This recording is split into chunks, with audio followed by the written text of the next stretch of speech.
கேட்டது நீதி, கிடைத்தது சிறை. ஐயாவுக்கு ஒரு ஆசை இருக்குது, அது சொல்லுவாரா தெரியல. எல்லாம் எதுவும் பார்த்துட்டேன். ஏன்னா எனக்கு போராட்டம் போராட்டம் போராட்டம் எவ்வளோ சம்பவங்கள். நான் 87 ஒரு வாரம் சாலை மறியல். அப்போ ஐயாவை கைது பண்ணுறாங்க. நான் அப்போது மெட்ராஸ் மெடிக்கல் காலேஜில் 2வது வருஷம் படிச்சுட்டு இருக்கிறேன். செகண்ட் இயர் MBBS படிச்சுட்டு இருக்கிறேன். சென்னை மருத்துவக் கல்லூரி எங்கே இருக்குன்னா ஜெயில் பக்கத்தில் இருக்குது. உங்களுக்கு தெரியும்னு நினைக்கிறேன். MMC இந்த பக்கம் இருக்குது, அப்புறம் ஒரு ரோடு வருது, அப்புறம் சாலை வரும், அந்த பக்கம் சென்ட்ரல் ஜெயில். அங்கே காலேஜ் முடிச்சுட்டு 4 மணிக்கு காலேஜ் முடிச்ச உடனே நான் நேராக நடந்து போவேன். அங்கே போய் அப்புறம் டோக்கன் கொடுப்போம். வெளியில் அப்புறம் உட்காந்துட்ருக்கணும். வெளியில் அங்கே பார்க்கணுன்னு சொல்லிட்டு அப்புறம் கொஞ்சம் நேரம் கொடுப்பாங்க. எனக்கு கடலாம் கலங்கும் பார்த்த உடனே. ஆனால் ஐயா வந்து சிரிச்சிட்டு தான் வருவார். நான் நல்லா இருக்கிறேன் அப்படின்னு. எங்களுக்கெல்லாம் அவ்வளோ அழுகையாக வரும். அது மட்டும் இல்லை, எங்கள் காலேஜில் உங்கள் அப்பா ஜெயிலுக்கு போயிருக்கிறாரு, ஜெயிலில் இருக்கிறாரு அப்படிலாம் சக மாணவர்கள்லாம் பேசுகிறப்பெல்லாம் மனசெல்லாம் அவ்வளோ வலிக்கும். எங்களுக்கெல்லாம் எவ்வளோ அவமானம் பட்டிருக்கிறார் ஐயா, எவ்வளோ அசிங்கம், எவ்வளோ அவமானங்கள், எவ்வளோ கஷ்டங்கள், எவ்வளோ வருத்தங்கள். அவர் எதுவும் வெளியில் சொல்ல மாட்டார். நாங்கள் கூட இருந்து இங்கே இருக்கிறதா எங்களுக்கு தெரியும், எங்கள் அம்மாவுக்கு தெரியும். அதெல்லாம் என்னென்னமோ பேர் சொல்லுவாங்க, மரம் வெட்டி, குடிசை கொளுத்தி, இப்படி அப்படின்னு என்னென்னமோ சொல்கிறப்போ எவ்வளோ வலிக்கும் மனசெல்லாம். இவ்வளோ செஞ்சிருக்கிறாரே ஒரு மனுஷன், யாராவது செய்ய முடியுமா? இனி யாராவது செய்ய முடியுமா? இல்லையா? இந்த நூலில் எவ்வளோ சாதனைகள் இருக்கு. நான் கேட்குறேன், இன்னைக்கு ஆளுங்கட்சியும் எதிர்கட்சியும் வேற எந்த கட்சியும் இந்த நூலில் இருக்கிற ஏதாவது ஒரு சாதனை இவங்க யாராவது பண்ணியிருக்காங்களா? ஒரு சாதனை நான் கேட்குறேன். எந்த துறையில் எந்த துறையில்? ஏன்னா அதை பற்றி தெரியாது அவங்களுக்கு. கேட்டால் இந்த மாடல் அந்த மாடல்னு சொல்லிட்டு இருப்பாங்க. எந்த மாடலும் கிடையாது. இப்போ எம்பாசிடர் மாடல். ஆனால் சரி, அது உள்ள நான் போகல. நான் பெண்களுக்கு 1000 ரூபா கொடுத்தா அவங்க வாழ்க்கை மாறிடுமா? முடிஞ்சு போச்சு அவங்க வாழ்க்கை, அப்படி சந்தோஷமா ஆயிடுவாங்களா? அதுதான் அவங்க நினைச்சிட்டு இருக்கிறாங்க. ஐயா சொல்லி நம்ம 108 ஆம்புலன்ஸ் விட்டு இருக்கிறோம் இந்தியா முழுவதும். இதனால கோடிக்கணக்கான உயிரை காப்பாற்றுறோம். அந்த உயிரில் எத்தனை முக்கியமான யாருன்னா பெண்களை காப்பாற்றி இருக்கிறோம். பேரு காலத்தில் என்ன அமைச்சரா ஐயா ஆக்கினாரு, டெல்லிக்கு அனுப்பிச்சாரு. அவர் சொன்ன முதல் வார்த்தை என்ன? அமைச்சரானதுக்கு பிறகு நான் அவர்கிட்ட கேட்கிறேன், அப்பா என்ன பண்ணணும்? ஒண்ணுமே ஒரு சிந்தனை, ஒரு நொடி கூட யோசிக்கல.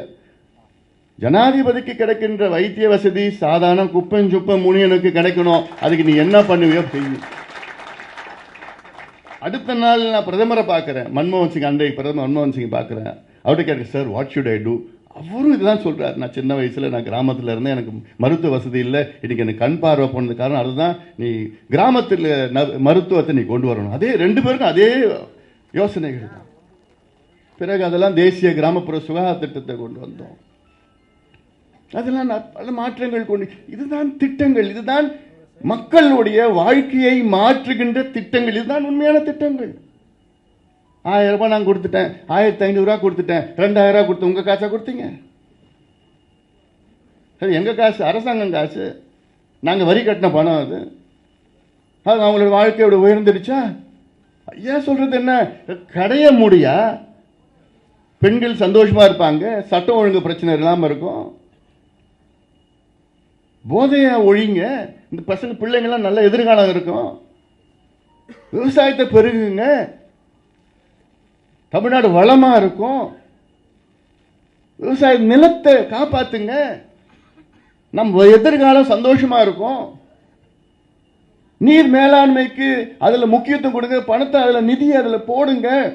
அடுத்த 200 ஆண்டுகள் தமிழக இளைஞர்களும் தமிழக மக்களும் சந்தோஷமா இருப்பாங்க, தண்ணி பிரச்சனை இல்லாம இருப்பாங்க. இதுதான் திட்டங்கள், இதுதான் இதுலதான் முக்கியமா ஈடுபடணும்னு எவ்வளோ சொல்லியும். ஐயா யாருன்னா ஜாதி, ஒரு ஜாதி தலைவர்.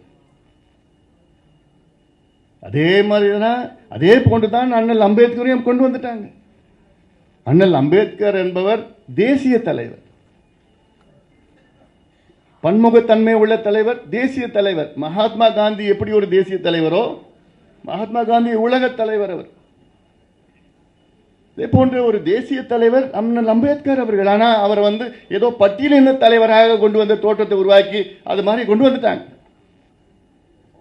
அதே போன்றதான் ஐயாவை இன்னைக்கு. ஐயா இன்று ஒரு தேசிய தலைவர், தேசிய அளவில் சீர்திருத்தங்கள், சமூக சீர்திருத்தங்களை கொண்டு வந்த தலைவர். ஆனா இன்னைக்கு ஐயா என்னன்னா ஜாதி ஜாதி ஜாதி ஜாதி. இது வேண்டுமென்று வேண்டுமென்று தொடர்ந்து திணிக்கப்பட்டு திணிக்கப்பட்டு திணிக்கப்பட்டு எவ்வளோ கஷ்டம் எங்களுக்கு. எவ்வளோ எனக்கு தனிப்பட்ட முறையில் எனக்கு வருத்தம், கஷ்டம். என்ன கஷ்டம்னா என்ன, வருத்தம். கஷ்டம் வேற, வருத்தம். தென் மாவட்டத்தில் கலவரம்னா நேராக போய் ஐயா தான் அங்கே பண்ணிட்டு இருக்காரு. இன்னைக்கு நான் கேட்குறேன், வட மாவட்டம் 30 ஆண்டுகளுக்கு முன்னாடி எந்த நிலையில் இருந்தது? தினம் கலவரம், தினம் இந்த இந்த இந்த மட்டும் கிராமத்தை கொளுத்துவாங்க, அந்த கிராமத்தை கொளுத்துவாங்க, இங்கே அடிப்பாங்க, வெட்டுவாங்க, குத்துவாங்க, கொலை நடக்கும். அவ்வளோ மோசமாக இருக்கும். பிறகு ஐயா வந்த பிறகுதான் இன்றைய வரைக்கும் அமைதியா இருக்கு வட தமிழ்நாடு. அதுக்கு ஒரே காரணம் ஐயா தான், ஒரே காரணம்.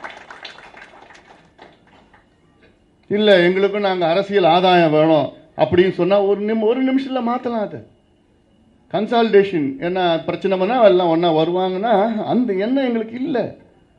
யாரும் வழக்கு வாங்கக்கூடாது, கேஸ் வாங்கக்கூடாது, படிக்கணும், வேலை. அதுக்கு எதாவது போராட்டம். இடஒதுக்கீடு வாங்கி கொடுக்குறாரு. எதுக்கு இடஒதுக்கீடு? படிச்சு வேலைக்கு போகணும். அதுதான் எங்களோட நோக்கம். தவிர நீ சும்மா வச்சுட்டு நீ அடிதடியில் ஈடுபட்டு நீ பண்ணாத, வேண்டாம், அதெல்லாம் வேண்டான்னு சொல்றவர் ஐயா. ஆனா அதுக்கு ஏதாவது அங்கீகாரம்? ஐயாவுக்கு வேலை இல்லை. இது அங்கீகாரம் தான். அதனால இன்னும் எவ்வளோ இருக்கு பேசலாம் மனசில். இது போதும் இன்னைக்கு.